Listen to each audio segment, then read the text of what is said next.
Hello and welcome to the Footy Philosophy Podcast. I'm hosting today.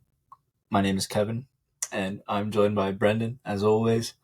We have just witnessed the completion of the round of 16 in the Champions League, and some other things, some surprising things, some noteworthy things that we will certainly go on to mention.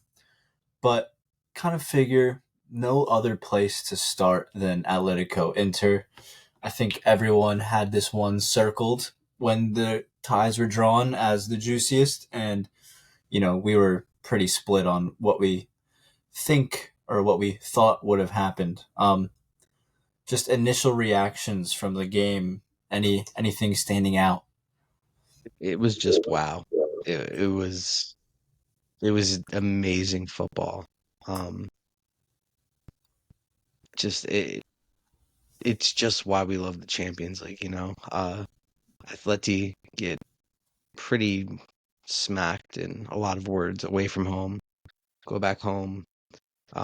Where Cholo has never lost in the Champions League at home in the knockout rounds. Um, which is pretty impressive from a guy that took over probably in the 2010s, I'd say, maybe 2009. Um, I don't really know when he took over off the top of my head. He's been there forever. Let's just put it that way. Um, and you know, as I said, I'm looking at it now. He took over in 2011. Um, th- any La Liga fan isn't surprised by this. I don't know if you were surprised by this. But if anyone that actually the thing is people who understand ball but like don't really pay attention to it, they'd be like, yeah, duh, Atletico. But they don't know how bad this Atletico team has been, and they don't know how good this Inter team has been. We're talking about the guy pretty much the exact same team that made the final last year, minus Onana, and actually they upgraded their defense has gotten better this year. They've conceded less goals with Sommer and net. Their midfield is amazing. Mkhitaryan, Çalhanoğlu, and Barella. Çalhanoğlu literally has over 100 goals scored on his career, and he's playing in the DM role, in a new role where he's actually thriving. And I don't know if you saw that quote, but he was like, "Yeah, I'm the best DM in the world. I don't really care." Um, and I mean, that's he's baller. not wrong. He's not wrong. I mean, like, okay, Raji, Chouameni, Rice, but like this season, I think he has been. Or at least I think he has an argument for it because Rodri's been pretty fucking good. But it was incredible. Atletico dominated this game, and Inter should have done a better job at home in putting away their chances. I thought Inter was going to go through, but after leg one, that all went out the door for me. Like, I don't remember what I said on this podcast. I don't remember. I'm sure we both gave Inter the slight advantage, but it was very slight. Because we knew that Atletico at home at the Metropolitano was going to be tough. The Metropolitano was rocking, um, and I, were you surprised? Well, I think for the past calendar year, Inter has been a certified top three, top five team in the world. Probably number one if we Yeah. wanted to go from like the beginning of 2023 to right now, Yes. So for from sure. that perspective, I was surprised, but at the same time, like who else would have knocked them out in this way after losing leg one? It would have been Atletico. So it kind of depends on like you know what narrative you want to follow, if you want to put it that way. If you wanted to kind of lean into, oh, Inter are so good right now, or hey, this is Atletico, we know what they do at home. So I wasn't super surprised, but I was surprised that, well, I was surprised about a few things. I was surprised that Inter were so bad at penalties. I think a lot of that comes down to the substitutes, which is kind of the biggest takeaway for me in this game. Inzaghi subbing off Barella and really changing his shape towards the back end, forcing um, Pavard to play right wing back for a period. That really hurt them and their ability to transition. Um, so all in all, no, I wasn't surprised, but I was surprised about the way in which it happened, if that makes sense. So you think I mean, I tend to agree, but you think he got his subs wrong, and do you think that cost him the game? Are you saying, like, indefinitely that cost him this tie, in your opinion? I kind of think so because That's fair. the subs were made in the headspace of we've got X amount of minutes. I forget however many, but 10 to 15 minutes left. Let's lock it down. Versus this could easily go into extra time where, the game kind of restarts again for 30 Kinda minutes. go back at Atleti, you know? Exactly. Exactly. And I'm gonna pull up the attacking momentum real quick on my phone, just because 'cause I'm kinda curious about how that went towards the end. I mean, yeah, so, can you even see this?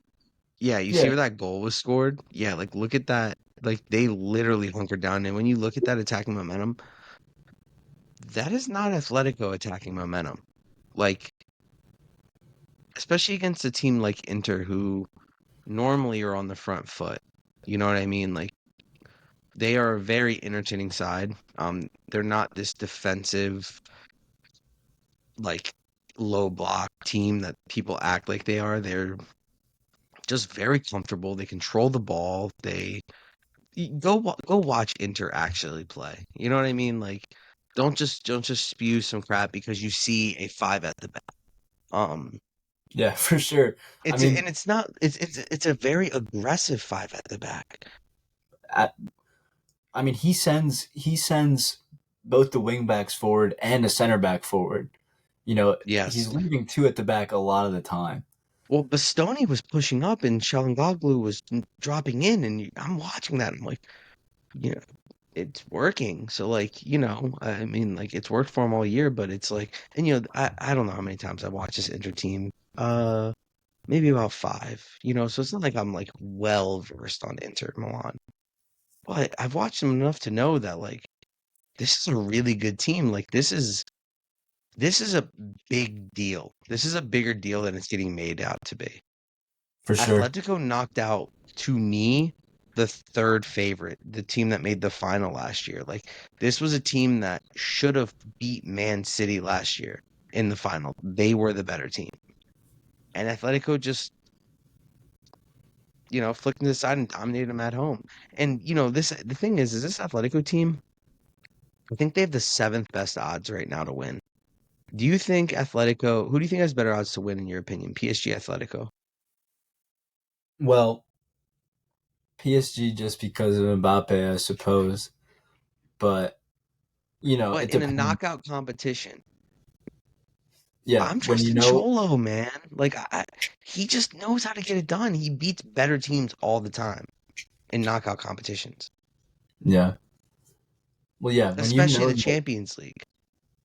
for sure. When you know that Atletico are going to get a game at home, you know, leaving aside the final, it's a scary proposition for sure. Um, yeah. Where is the final this year, by the way? Wembley, Wembley. Wembley. Okay. Well, and also just to make this point, I said after leg one, Atletico managed the game. They did. They did Yeah. exactly what they needed to do. And they even went down first. They were down 2-0 in aggregate with less than 30 to play. That is like that's tough, man. And Griezmann gets it's kind of I'm trying to remember. Was it kind of a luckier bounce that it either fell to him or it went to the back of the net or it hit off somebody and it just fell to his feet and he's gonna finish that. First goal since January. Morata starts, who's been colder than ice. You and I had this conversation tonight. Um, Samuel Lino's been awesome though, and he was causing problems all night. Koke had a fantastic game, and Atletico just they brought the intensity. They won this game because they were more intense and they were comfortable going into penalties. And then Depay comes on, and Depay is causing so many problems for them. And then he gets a beautiful goal where he doesn't, it's a nines goal. You know what I mean? Like he receives it on and just half turns and shoots and doesn't take a touch, one touch into the back corner with his literal back almost facing goal, like when he receives it. and then he turns and then he shoots it. Like it was a beautiful goal. And then, he takes a beautiful pen too. And, you know, this Atletico team has been through a lot, and a lot of these guys haven't been there for, um, the two UCL losses. Some of them have, like Koke. Saul was there. Griezmann was there for the second one. Um, but it's just this is savage too. This team is an old team, and like that's why they struggle in the league because their backline shit. Yeah, Um, their midfield's inconsistent. But in a knockout competition, you kind of like them, honestly. Like I think I would put them if I was to tier teams out, I would just have them higher because they know how to beat the big teams. Like they're comfortable without the ball. You know what I mean? Like super. there aren't many teams that are comfortable without the ball. And when you can be confident and comfortable without the ball, which Atletico was, which is why they beat Inter because they were confident and comfortable without the ball in leg one, still confident and comfortable without the ball. It makes it a lot easier. And like a team like Arsenal, if Atletico gets Arsenal's just gonna, they're gonna it's gonna be a boring tie because Atletico is gonna let them just have the ball and they're gonna let them bore them to death. And yeah, it'll be an interesting tie, but I think that kind of tie actually favors like an Atletico. For sure. And we were kind of back when it was drawn. We kind of looked at this game, or at least I did. I don't want to put words in your mouth, but I kind of looked at this game and it was like, or this tie, and was wondering like, okay, who is going to be able to have the ball less, and like who's going to be able to force their opponent into their own trap. And Inter kind of fell into Atletico's trap in that sense of playing to their game. I think Inter, you want to put the tie away, I get it, but you can never be so sure. And that's why I, was kind of harking on Inzaghi's subs. You can never be so sure, Yeah, especially when Atletico have quality off the bench like Depay. I mean, he was brilliant. The pass in yeah. from Koke, I want to say was amazing. Probably he We had a kind of fantastic game. So my man of the match for sure. we kind of get like desensitized to those types of through balls because of Hmm. FIFA, I want to say. I But agree. It it not was such easy a to good hit. They're not easy yeah. to hit either. They have to be perfectly weighted because anyone can just come out and grab it. Well, So and just another point to be made is that you know Inter now their season's over, man. yeah, They won the league. They're playing for nothing. They just need to finish out the league now. They're playing one game a week. They're out of the cup competition, and that's a really shitty situation to go from winning, being a Champions League finalist, to winning the league, to finally you're getting the respect that you probably deserved last season, to just getting bumped out just because you got a tough opponent in the round of 16. And that's what makes the draw so interesting, which is why I'm so excited for tomorrow. yeah, for sure, for sure. Moving on, if you're all good with that, I'm good. um, we had another penalty thriller, and Arsenal 1-0 Porto. Um, Obviously, score of this game, bringing it to 1-1 by the end of full time. Arsenal were obviously the better team on the day, on paper at least. That's how the stats were always going to show up. Um, but even in this game, Arsenal looked a bit more confident. The Emirates it looked pretty fun. I can't lie. I agree. It was a good atmosphere. Um, but Porto had some chances for sure. I want to say Evan Nielsen had one. It's been a long day, as you know. But I do. I do. yeah, what were your kind of takeaways? You gotta give Porto props for taking them all the way to penalties. Oh, 100%, bro. Nobody gave him the shot. We gave him a shot, but nobody gave him a shot. And, I was actually pretty gutted when Trossard scored. I was like, damn.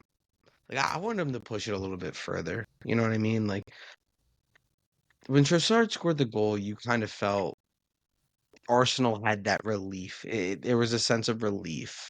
Like, finally, after 120 minutes, we finally get one. And Porto was, I mean, they were so comfortable.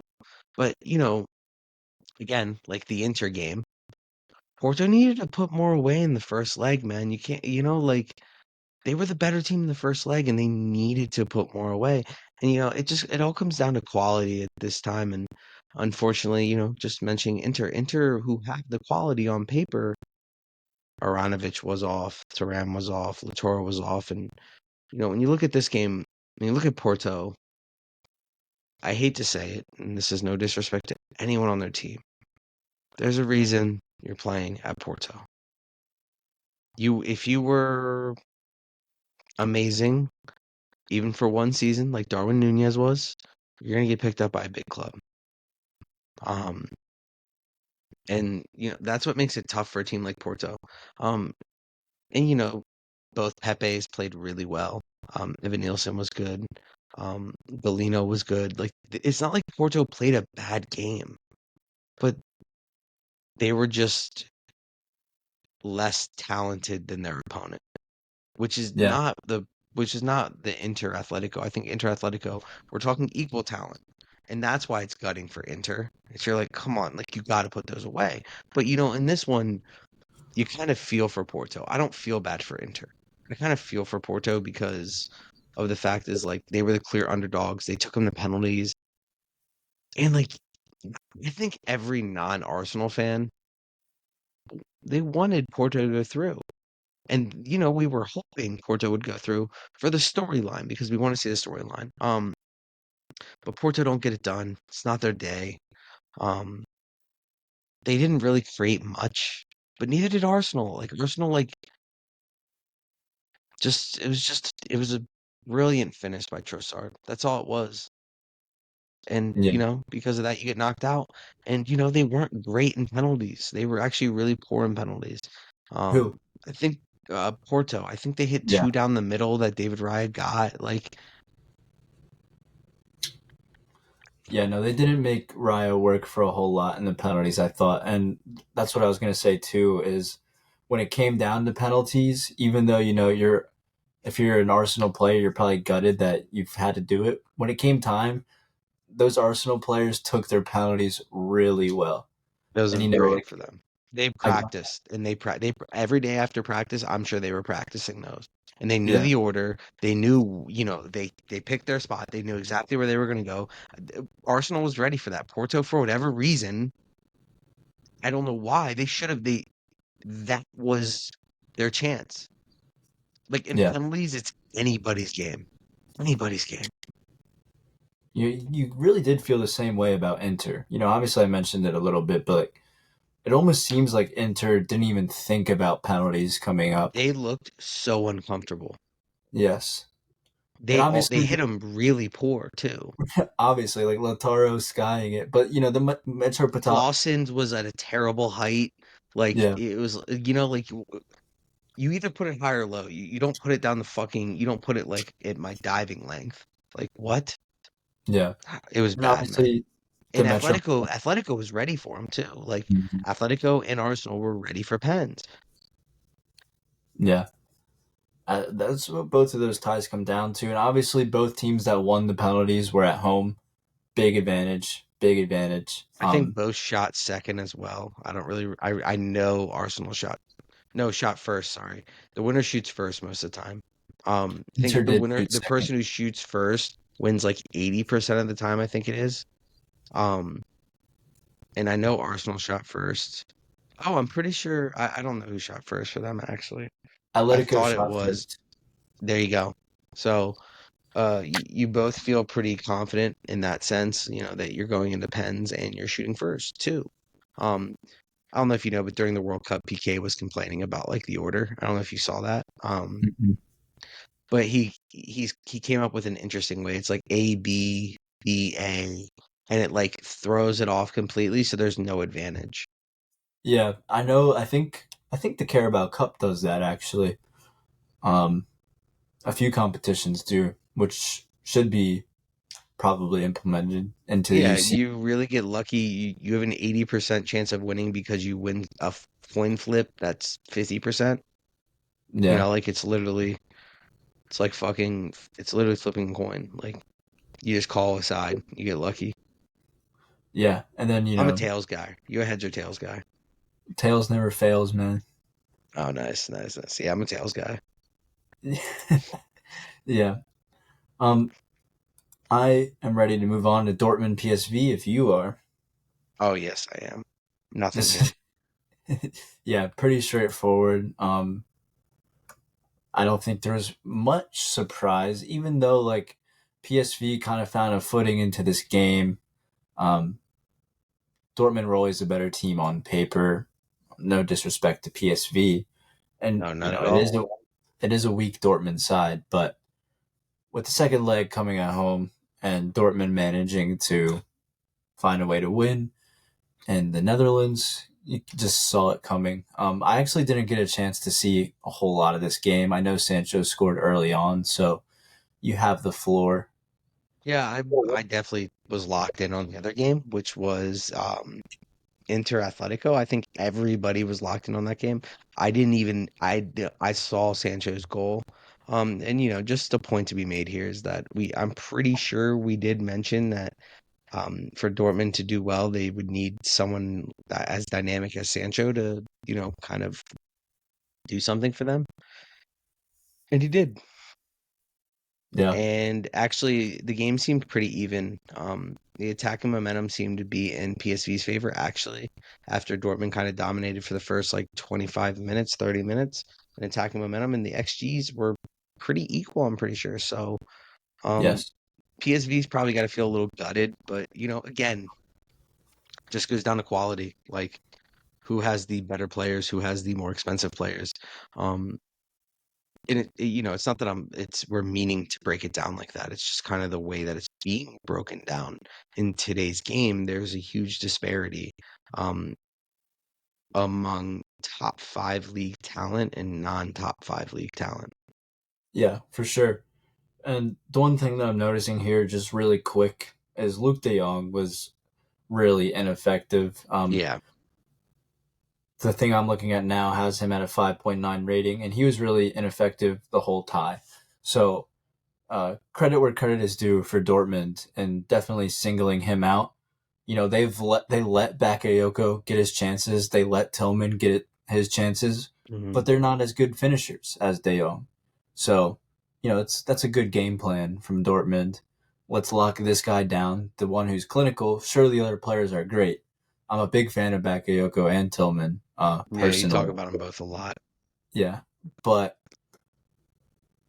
at the end of the day, De Jong scored 20 plus goals in the Eredivisie this season. So, But it's the Eredivisie. There's a reason it's only counted as 1.5 goals in the Golden Boot. yeah, yeah, it's true. No It's true. disrespect. No disrespect. Um, Dortmund are definitely the weakest team left in the competition. I think Obviously. if they get PSG, they could beat them. Um, we'll Didn't they see. played in the group? How did they beat them in the group? I wonder how Um, that went. I'm gonna look it up. I need to fact check myself.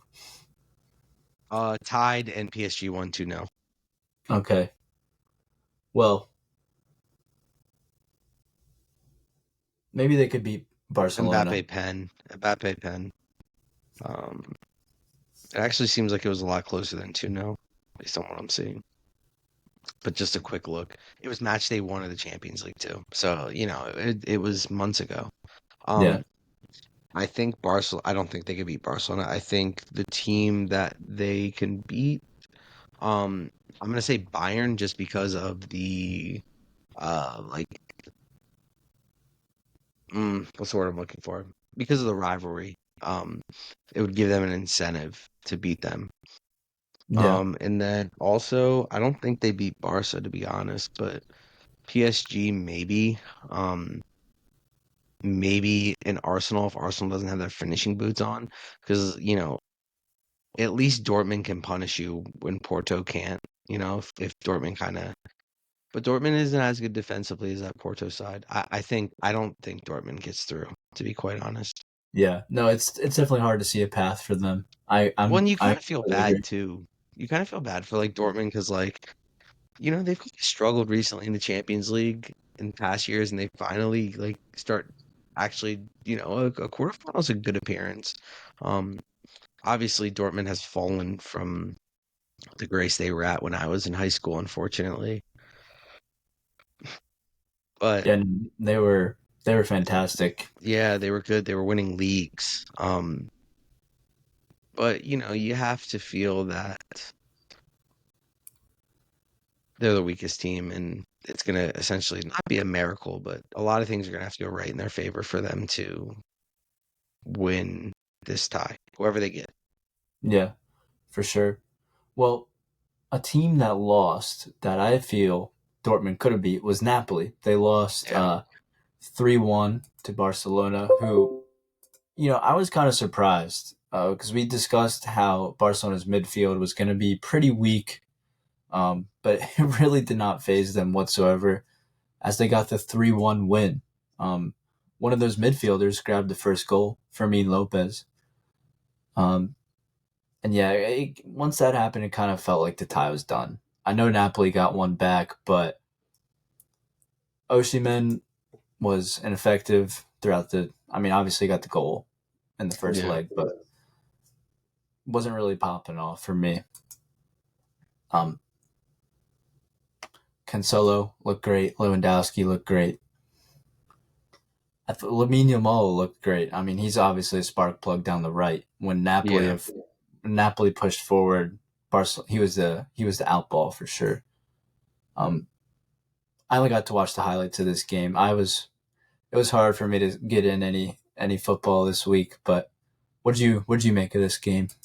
So I was locked into the other game for this one as well, which was Porto Arsenal. Yeah, Especially after seeing Barca go up real quick, 2 goals in 2 minutes, from Fermin and then João Cancelo. It was pretty. I thought it was good night Jim Kite for them. Napoli enough. Um, which we're not surprised. New coach, in quality throughout the squad is better in the Barca side. Not by much, but it's better. Not up top though, but you got to get Osimhen the ball, and I don't really think they did a good job of getting him in good situations. I thought Kvaratskhelia had a really bad game, and Barcelona's back line is really good. Kubarsi really Kubarsi's emerged. yeah, he's solid. But you got Kunde manning up on Kvaratskhelia, so you got a guy who was wanted by pretty much all the top clubs in the world going up against Kvaratskhelia with Ronald Araujo, who's one of the best center backs in the world, right next to him. And Pog Kubarse back there too, and then João Cancelo pushes up, and then you got Christensen in midfield and Gundogan in midfield, and it really wasn't a great squad. Barcelona definitely need to get Frankie back before the next leg. Whoever they get, or they're gonna be. You have to say they're underdogs. I would say probably the fifth best team left, maybe the sixth best team left. I think they're better than PSG, um, but PSG has the Mbappe factor, which can always change everything. Um, but yeah, I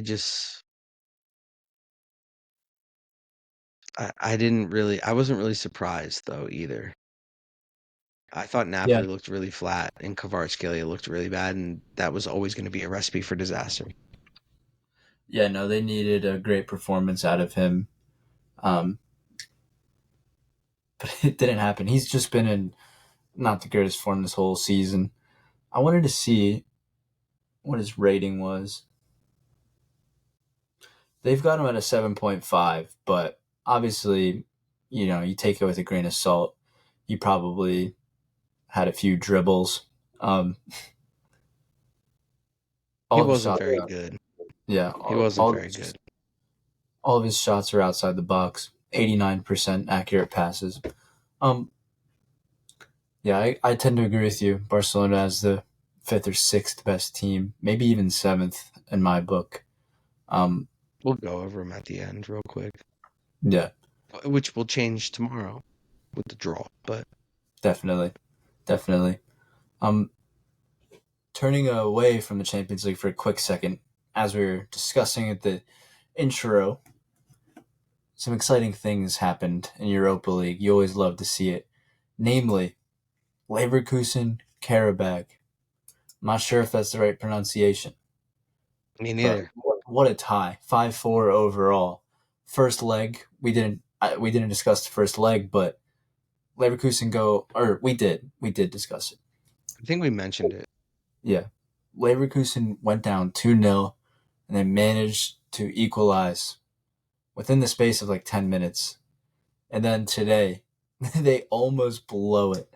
They I need to make sure I get this order right. Do you know the order of who scored?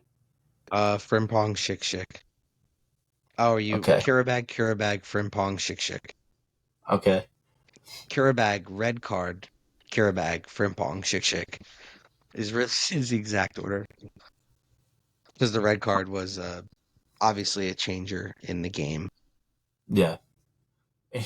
Look at the momentum. It is nuts. Well, and they had like a 5 XG. Yeah. I'm seeing here 4.3. I saw 5.99 on ESPN FC, which I don't know what theirs are. I don't know where they get that Jesus. from. But yeah, Leverkusen, the better team. Um, they go down 1-0. First half's kind of dead, 0-0. Go down 1-0, and then Jeremy Frimpong gets a breakaway, yellow card, go to VAR, changes it to a red. There's some discrepancy there between some of the pundits. Personally, I think it's a red. Because Frimpong's gone if he doesn't. Like he like grabs him and then he like starts to like fall and then he eventually falls. Um, when guys try to push through, but they're just trying to push through. Yeah, not the same. Um, Yeah. and then they give up a second on a counter with just a quick um cut back right to the front of the net, right about on the 6. Just taps it in. Oh, and for Hradecki was terrible in the first goal. It was a header. It was weak. It was right to him, and he just scuffed it. And it's funny. I was listening to a podcast. I don't know who it was. It could have been a YouTube video. I don't know. I was listening to some sort of. I was inhaling some sort of football content, and they were talking about how Hradecki has been known to make mistakes like throughout his career, and like people didn't think with him and that they could actually be title challengers, or even win any trophies. And he's been kind of really good this year, but apparently over his career, he has not been really good. To be honest, he's not someone that I know a lot about. I don't even know where he played before Leverkusen. Um, but he makes a mistake, and then we get the red card, and then they score again. And then Frimpong gets a nice finish into the bottom corner from Grimaldo. And then Schick just comes up twice, a ball from the left. He just makes a little slide into the near post and then he hits off the keeper and in. And then he scores a header in both in injury time. And, that's actually his third goal in injury time in this tie. So, dude got a Clutch. hat trick of goals in the tie in injury time. I mean, if that's not a fucking 12th man at the year award, I don't know what is. Yeah, no, for sure. And this is a guy we talked about as someone who has that type of like Darwin feeling where you know that they can be an absolute brilliant player. And today he came up huge for them. Um, it's incredible that they've managed to keep it going. Obviously, I don't know if you have concerns over whether or not it can really keep going now over these two big signs of weakness. Um, I don't think a whole lot of this team has European experience. I'm gonna guess not. Yeah. Patrick So Schick, but Patrick Schick is actually really low on Xabi Alonso's totem pole. A striker, he literally brought in a striker in the winter as Boniface went down.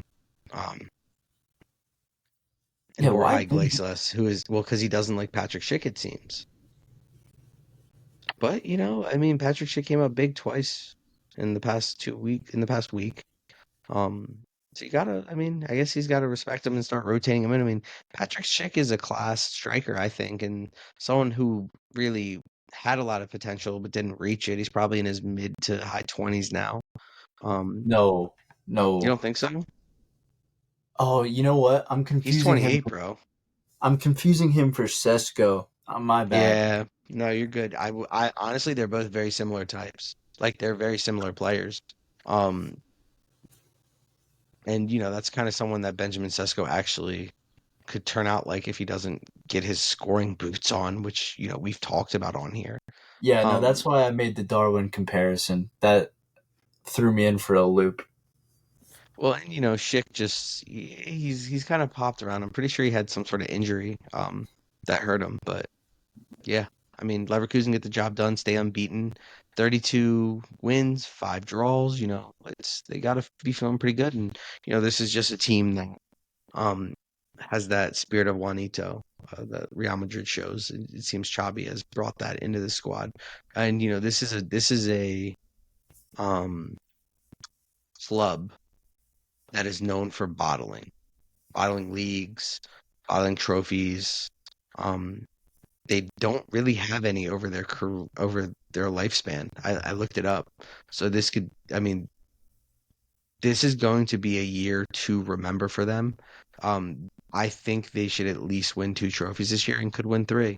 Um, they got the dog in them, man, and Boniface should be back. I believe in April. So we got about a month for him to come back, and you know Florian Wirtz leads Europe in assists. So Yeah, I mean, there you go. Hoffman did go down in this game. I'm not sure how bad of an sad. injury it is, but that's, you know, a brutal consequence of what they've been through this season, competing on this many fronts in such an impressive fashion. Um, you mentioned Liverpool. Why did they start such a strong lineup? I need to take a look at the lineup real quick. It was weird, man. Like they were up 5-1 on Ag, and yeah, I'm It trying is to a see strong when lineup. Boniface comes back. I mean, And he was winning. Sorry, go ahead. no, I was just gonna say the only reason I can think of why he might do it is because of the fans, like for the fans. Well, But Salah's also, I have also another reason. I'll go to the other reason soon after you go. Salah's also coming back from injury, so you kind of want him to get his sharpness back up. hmm He did play the full 90, which is surprising. Very. I would have pulled everyone off. I would have done it a little differently. I would have done it this way. I would have had like probably like one main man in each line, um, like one main midfielder, one main attacker, and then I would like let's just say the attacker was Salah. I would have went like Gakpo and someone else, and then Kwanzaa and probably Joe Gomez as my center backs, and then Connor Bradley is my right back, and um, the Greek dude and the left back. I don't want to say his name, Tsismakis or however you say it. Yeah, Um, well, you know what? I'm sorry to cut you off, but no, you're good. you look at their injury list right now. I Oh, it's actually don't brutal. know. I don't know how many players they really could have started. Dude, I would You have know, went with youth products. I'm just gonna lie with you. yeah. Joe Gomez is healthy, right? I would have started him and Kwanzaa. Like, why did VVD play? Like, this is a dude that plays literally every single game. You're telling me you're telling me that Joe Gomez can't hold a fucking 4-goal lead? Well, no, he did start Gomez and Kwanzaa. Oh, Um, did he? I saw VVD yeah, played, he did play. He brought. but why? But I'll get to that actually. No, go Um, ahead. I want to hear it. So I So, was just so yeah. So there's this new theory that's been going around that these coaches like to actually use these type of games and every games as like fitness for like practice because you can't teach like you can't replicate the fitness you get in games. So like they'll let them use that as like a fitness for the team for the players instead of giving them rest. Like you know what I mean? Like kind of use it as like a in-game training session yeah. for the players and like maybe let them go 60, maybe let them go 30, whatever they think the trainer thinks they need. Um, just a theory that's been thrown around recently. I mean, it's not They bad. do it at Real Madrid. Like Real Madrid is known for doing it. That's why. So I think it's something that maybe a lot of other teams implement as well. Yeah. I mean, it's not something you really think about too as like a fan. a whole lot of the time. You're like, why is this guy starting? He's got to be knackered. But yeah, depending on player to player. Obviously, I'm trying to think of a guy off the top of my head. For Spurs, it would be either Sarr or Basuma. You know that they can go the full 90 no matter what. You know what I mean? Mhm. Like, there's those guys, but a guy like Madison, who's got a lot of like stop and start to his game. Same with Van de Ven. You might want that, um, just so that their muscles even and their tendons and joints are kind of not cooling down long term. Interesting. Makes I sense to guess, me personally. I guess based on what Liverpool had, I guess that was a pretty. Yeah, based on what they had available, you know, to a certain extent, it's like, okay, let's secure this 5-1 lead we've already got. Yeah, Like, exactly. It's just kind of weird. Like they could have thrown this Jaden Dan's guy out. Like you know what I'm saying? They literally could have started anyone. Like, and I get the yeah. Kelleher starting. Um, Well, Kwanzaa, Allison's Joe hurt. Gomez, I get. Connor Bradley's solid. I get the Robertson one too. I mean, I don't know if actually I would have made any changes except for maybe in the front line. Like, I don't think I would have started Darwin Nunez, to be But honest. you also get Darwin a chance to like maybe he can score some goals and Yeah, get that's some huge for him. confidence. That's huge for him because we know his confidence is like a fucking roller coaster. Yeah. Um, Turning back to the UCL, PSG get the job done against Sociedad. Kind of knew this was coming after the first leg, just Hmm. because of Sociedad's inability to score as of late. After the first leg, them being down one, not too bad, but two, I couldn't Tough. see it happening. I couldn't see it happening. Um, but still a close game. XG 2.2 to 1.7, even in Sociedad's favor. You've got written down here, Sociedad were the better team for three of the four halves. I I think I think would that's agree with that. true. Yeah, I I think think I would that's agree with true. that. I mean, really, what this comes down to is Mbappe. Like, you want to sound smart and all of that, but it's really what it comes down to at the end of the day, for me at least. What did you feel about this? I felt kind of, again, felt bad for Sociedad in some ways because they literally just got undone just by Killian in both legs, who scores three of the four goals. It was 4-1 on aggregate. They were the better team for three of four halves. You just kind of feel bad for them, especially for a team that I think I wrote how many years in a row they have lost in the round of 16. Um, Sociedad consecutive years, five European competition first round exits in a row in knockout competitions. Their fans deserve better. Anoeta is one of the best stadiums. I've never been, but it's on my list. Um, I love San Sebastian. It's where I got engaged. I that city, those fans, they're wonderful. They're great. They deserve better than this. But they were celebrating into the end. They're happy to be there. And those fans deserve better than what they've been given this season too, especially this season. So I don't think I have much to add, to be honest. I feel kind of bad. Yeah, But it was always PSG. You know what I mean? Like I wanted Sociedad, but it was always PSG. yeah. Well, I mean, going into it before the first leg, you could see a way for Sociedad to win, but we were previewing it. And it's like Mbappe, Mbappe, Mbappe. It's something. Exactly. It's something that at the end of the day, like I said, He's you want to sound, inevitable. yeah, you want to sound smart and all that, but you've got a top three player in the world.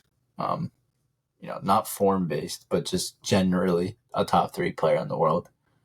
Who can score at the snap of a finger? Exactly. And what was it? His goal in this game was brilliant. It was Yeah, amazing. it was. It That's was. another thing. It's one of those finishes where you kind of get desensitized from it because of FIFA, but something like that is just ridiculous. Anyways, Bayern 3-0 Lazio. Thomas Tuchel feeling like his job might be on the line even though he's already gone. They're Like, not listening to him, bro. This is yeah, just the dudes doing whatever the fuck they want. fair, fair. First, it Bayern, has to be. Kimmich has been playing right back though, which I thought has been kind of weird for a guy that's like, I don't want to play right back. yeah, I don't know. I'm guessing Tuchel probably gave him an ultimatum. He's probably like, "Look, I'm playing Pavlovich, or and you're not playing, or you can play right back." And he's probably like, "Yeah, I kind of want to play, so I guess I'll play right back." Would be my guess. Yeah, who knows? I don't know. I don't think there's even much here to discuss. I mean, last week's games were pretty boring, and they seem so far away now. Um, They do. and They do. there's not a problem with that.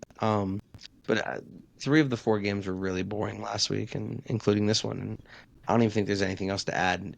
Bayern should win this game. Bayern should dominate this game. Bayern were the better team. They were the better team on paper. They were and it's actually kind of crazy because I remember watching it and like Lazio actually had like two or three chances, like really good chances, um, that they just fluffed. And like just imagine Lazio gets the first. Yeah, They start to feel themselves a little bit, and but we saw how it went when Inter got the first, but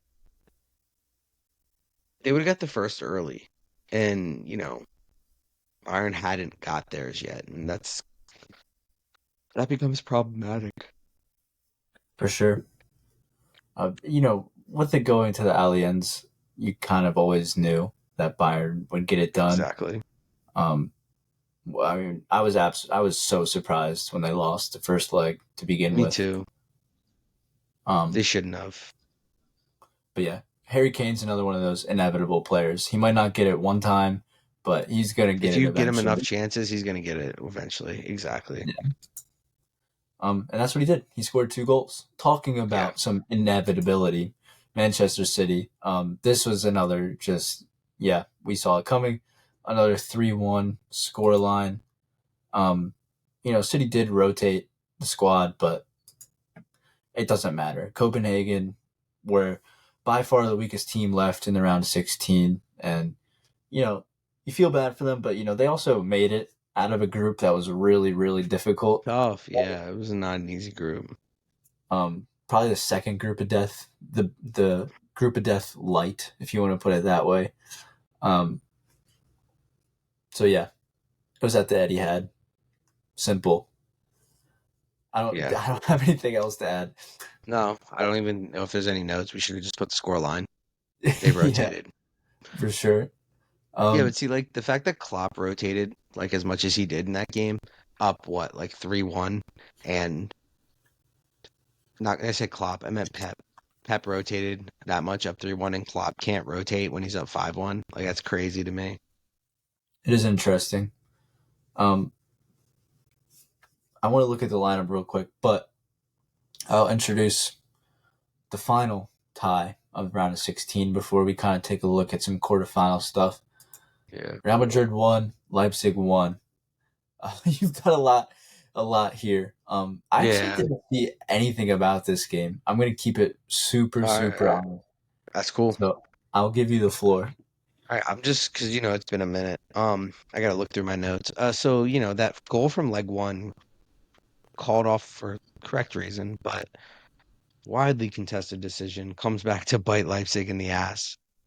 And they get eliminated because of it.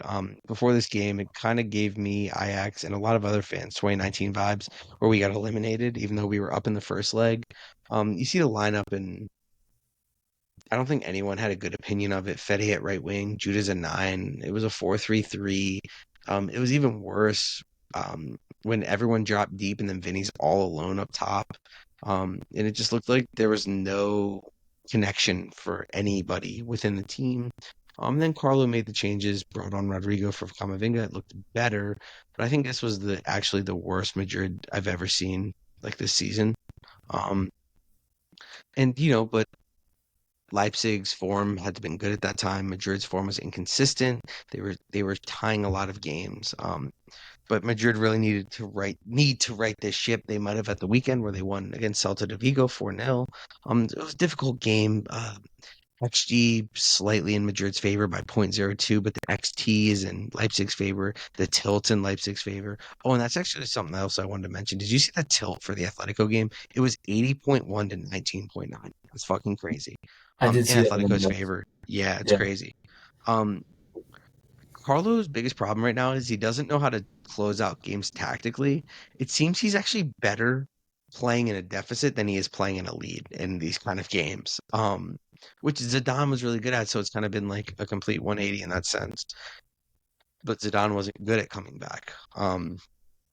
In second tenure, first tenure, obviously you have GOAT squad, but when we talk about when I talk about Zidane, I mean second tenure with it's pretty much this current squad with some alterations.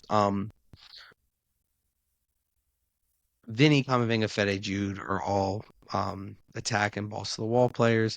But in this kind of style where you want to close out games, you want the team to possess the ball and you kind of want to bore the other team to death. Madrid were just straight terrible. Jamie Carragher said the aura of the Bernabeu and Real Madrid probably got them through. I do feel like they're a long way short of Man City and Arsenal and Inter Milan. Yeah, Jamie, Inter Milan, you said that shit.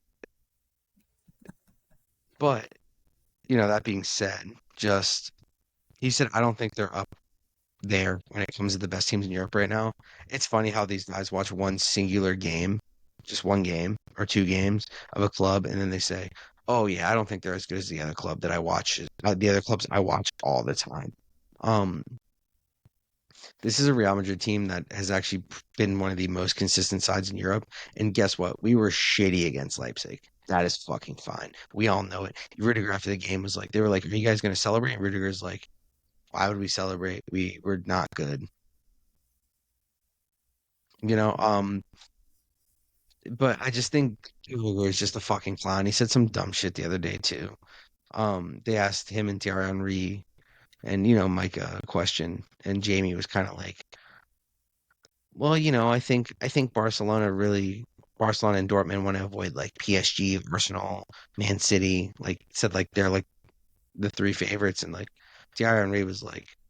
The only teams that can be cocky are Real Madrid and Man City. And like Thierry Henry doesn't really like us, but he at least respects us. Jamie Carragher doesn't respect us at all. Um, and the definitely. Vinicius goal in this game was great too. Jude talked about how him and Vinicius like try this kind of stuff in training where like he waits for him to like make that kind of cut and then he'll play it into his path. It was kind of interesting to hear him talk about it. But the 4-3-3 does not work. We either need to go back to the 4-2-2-2 or the 4-4-2 diamond. The team looked much better in these. Madrid's form is not good right now, as I said. Carlo did accept blame for this game. He said he wanted to press high, but why are you going to press high against the mid block? That doesn't make sense to me. Leipzig were really good. Xavi Simons and Danny Olmo in the 4-2-2-2 as the 2 10s look really good. I'm a fan of both of them as players. Um, Sadly, this is what this Madrid team does, which is why I was Carlo out. When he goes conservative, he gets it way wrong. And he has the talent pool to never go conservative. This team should always be on the front foot. I mean, just a note, Vinicius is so good. One knockout game in all of the knockout games he's ever played, he has not gotten a goal in the system one, and that was the game where Zidane played him as a right wing back. And no player has contributed to more goals in the UCL since 21-22. Not Mbappe, not Haaland, just Vinny. That's a lot of Are you information. saying Sorry. he's the best? Are you saying he's the best? I'm not saying he's the best. It's just a factual statement. Fair enough. It is a No, factual statement. He has the most goals contributions yeah, in the no, I Champions know. League since 21-22. He needs to get respected more. That's all. That's the point. He just needs to get respected more. That's all. No, yeah, I tend to agree with that idea that it's Holland, Mbappe, and then another tier below. But if Vinny's not in that tier with them, he's in a tier below them, but above others, if that makes sense. Yeah. And while you're talking about it, I do remember watching like 15 minutes of this game before my phone died on campus in the first half, and it was like an absolute shit show for Madrid. It was ugly. it just they had the ball, but there was nothing going on. It's like they had no clue how to attack. It's like one of their first days ever playing the sport. It was interesting. Um, I guess it's a team that doesn't really dominate the ball a whole lot in that sense. Obviously, you watch Madrid way more than I do, but Yeah, but you tend to think of them as the transition monsters. At least I do. Maybe that's not the same anymore. But yeah, I don't have anything I to say. mean, I think they are, but I don't know if it necessarily plays to their um I don't think it necessarily I think it plays to their style better as a transition team, but you can't always play in transition. This Leipzig team wasn't going to let you play in transition.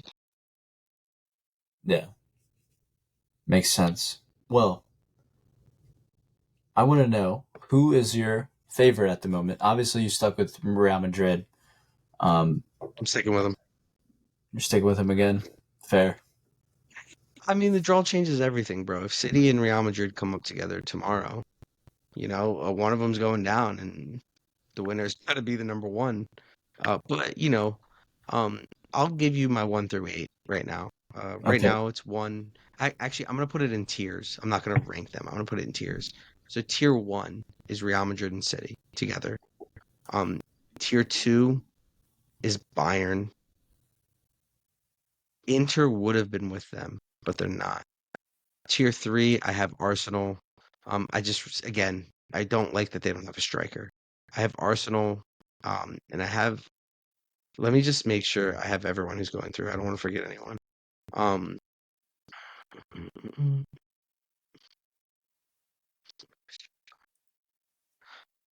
I want to put Atletico in the same one as them, just because I think in this kind of competition, I think I like Atletico a lot in this kind of competition. Maybe I'm being biased, but I think when you beat a team that's tier two in my book, because Inter was tier two, I have to rank you pretty high when you knock them out. Um, and then tier four, I kind of have Barca, PSG in the same tier. And then tier five, I have Dortmund. And those are kind of my tiers, the way I break them down. Does that seem fair? It does seem fair. What about for I you? I'm just gonna rank them straight up. I think, That's fine. I just don't want to put one above the other. and that is fair as well. I think most people would probably agree with my rankings here. I'll start from the bottom. 8 Dortmund, 7 Barca, 6 Atletico, and PSG are only above Atletico at 5 because of Kylian. That is the Yeah, which is only fair. reason at all. Um, and Atletico do have a world class player in Griezmann. Um, you But he know, can't finish like Mbappe. no, no, absolutely not. And then you've got Arsenal at 4, Bayern at 3, Madrid at 2, and City at 1. Um, Bayern have a better squad than Arsenal. Bayern Mm. have been there. Tons of guys Bayern have have a been there. 9. Yes, Bayern have had tons of guys who have been there. Although this is one of those Bayern squads where you would be like, okay, it's Muller and Kimmich and Goretzka and Neuer, and that's kind of all that's left of the old guard. But the point Yeah, is, it seems that way. those guys have been there, and Arsenal don't have any of those guys other than maybe Odegaard, who could have sensed it with Madrid a long, long time ago. Um, which what I realized over the Porto leg is Odegaard's actually a really, really good captain. He is a leader. And it's Fuck that guy, heartbreaking he's a to bitch. He you said don't. he said it was hard to make he said it was hard to make friends at Real Madrid. All I see is people being friends. Nah, I Yeah, love Martin Odegaard though. I want all the best for him, man. yeah. I like him even though he's on Arsenal. Um, He's a class player. He's class, man. He's really good. he really is. There's not a He's whole lot really of come into guys. his own from a guy that was considered to be like the next big thing. Um, don't think he was ever going to hit that ceiling as the next big thing because that was never his game. But I do think he has turned himself into a maybe a right below world class player, like elite status. I think he's one of the best, and he's turned himself into an eight, which I thought he would never do, and I always thought he was going to be a 10, and he's a Yeah, pretty solid eight, but he's like a KDB eight. Like they're not really eights, but it works in the system they're in, so that's all that matters. yeah, and he's even done it in a multitude of ways this season. Like as Arsenal have become less and less dependent on the right, he's still popping up. Hmm. Um, but yeah, I know you texted me some dream, your ideal draw. I didn't really conjure up any, but I do like your ideas. So if you want to share them, feel free. Yeah, yeah, yeah. So the first one, this is my dream draw: Atletico, Arsenal. I would like to see how Arsenal deal with a team that actually knows how to properly play a low block. And actually has the talent and the danger to hit them on the counter. Because Arsenal's just gonna they're gonna pass the ball around and they just kind of kill you with possession. Um, like the old Barca style. But they're not as direct as like not direct, or not the nice word. They're not as threatening as the old Barca style can be. Yeah, they're not as fast. No, they're very content with having the ball. Um, which is let's just say that's like one. Arsenal Atleti. Like two, PSG, Man City, because I really want to see Mbappe run at that high line. And we've seen how inconsistent Man City's back line has been, how they leave a ton of space and how they've been killed in the counter. And I just think that someone like Mbappe might be able to take advantage of that space. And actually, I think that might be a tie that actually kind of suits PSG. Not, it doesn't suit them, but they'll feel okay. Like they'll feel comfortable enough against Man City, I think. Um, Like tie three is the Klassiker, Dortmund Bayern speaks for itself, and tie four is El Clasico, Real Madrid Barcelona. To me, we haven't seen that tie since like 2010, 2011, 2012. In Champions League, we deserve this as fans. We Yeah, deserve an El Clasico as fans.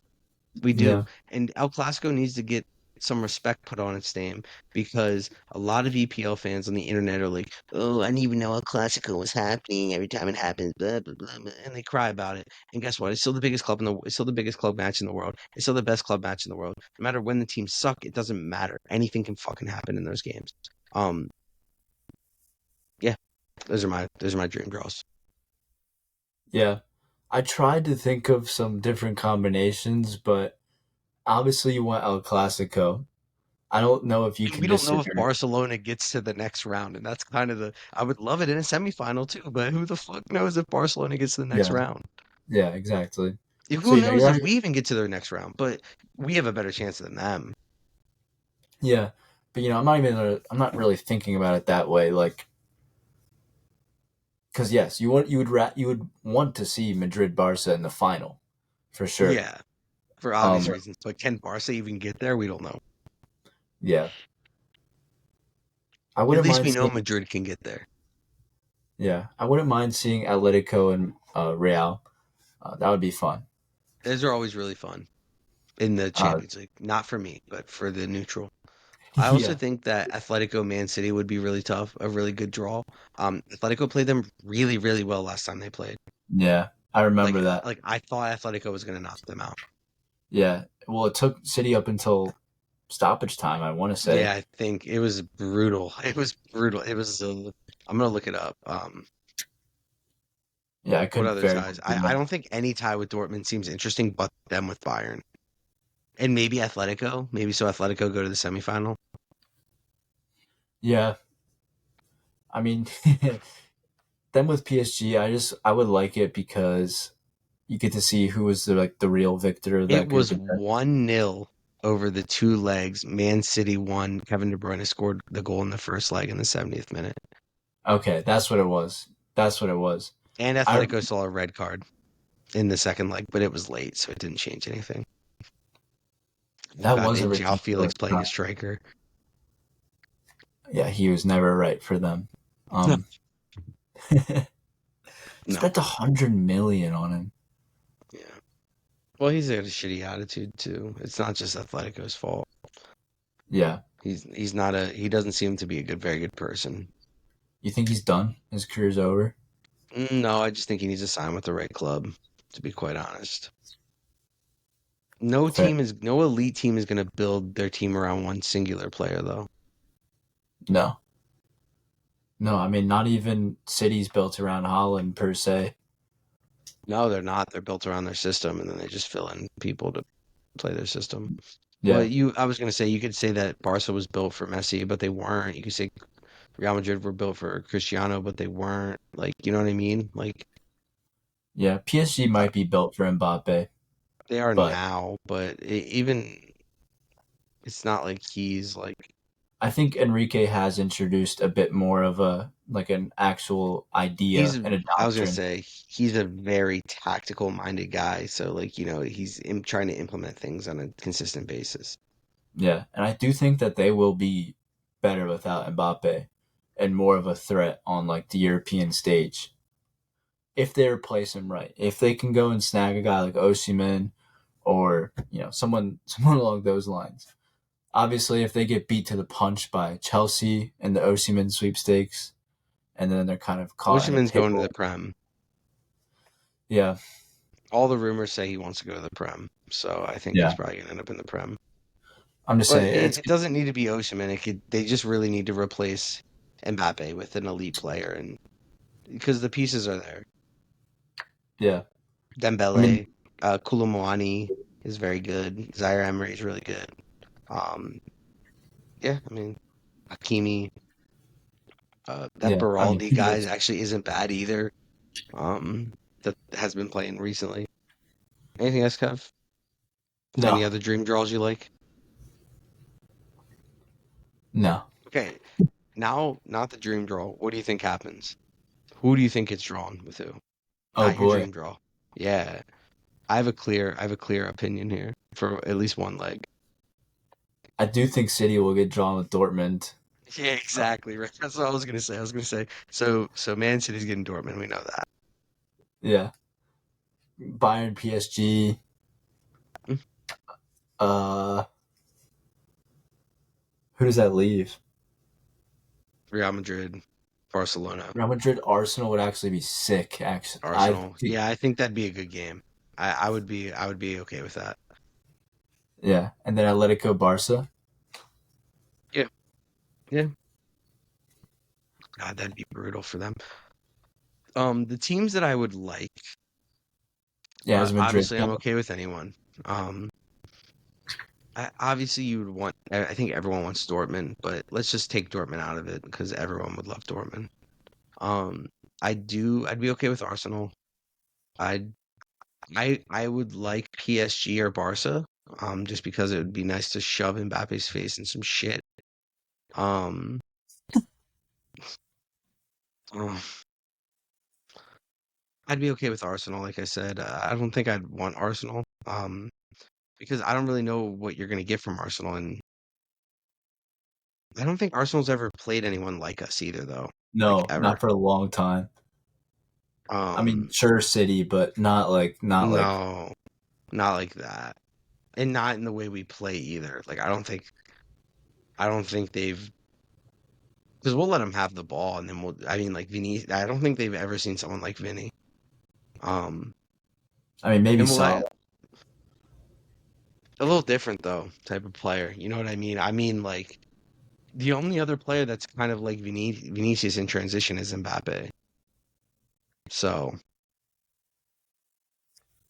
yeah, obviously Dortmund's number one. My one friend was like, I want Man City, and I was like, dude, like, I'm not scared of anyone. If we get Man City, fine. Guess what? We'll try to beat them. But sorry, my dog started barking. I was listening to see what was happening. Not important though. But you got a Dortmund number one. Probably Barcelona number two, just because we kind of had their number recently. Um, PSG 3, just because Mbappe, And Barcelona, like Lewandowski doesn't scare me. John Felix doesn't scare me. Lamine Yamal doesn't scare me. Like no one on the Barca team scares me. Um, yeah, and then from there it's just whatever. I guess Arsenal 4, maybe. I don't know. Yeah. Bayern Would 5, City 7. Who's the other team I'm missing? I don't know. Atletico? Atletico. Oh no, I want to avoid Atletico. I would like to avoid Atletico. Would you would rather get City before you got Atletico? No, not necessarily, but I think I'd rather get Bayern than Atletico. I mean, that's fair. They've I think our style suits beating Bayern more than it suits beating Atletico. And Atletico, bro, like they know how to play us, and it's really shitty. they do. I mean, they've beat you guys 2 times in a row. Yeah, don't tell me about it. Well, that is all for me. Do you have I'm anything good. left? No, All right. Well, it was a pleasure. Go follow us on all of our socials. We are slowly but surely working our way to more consistency. We're getting the pods out more consistently, and then TikToks and Instagram and all that will follow. Um, go find us there. Yeah. Peace out, guys.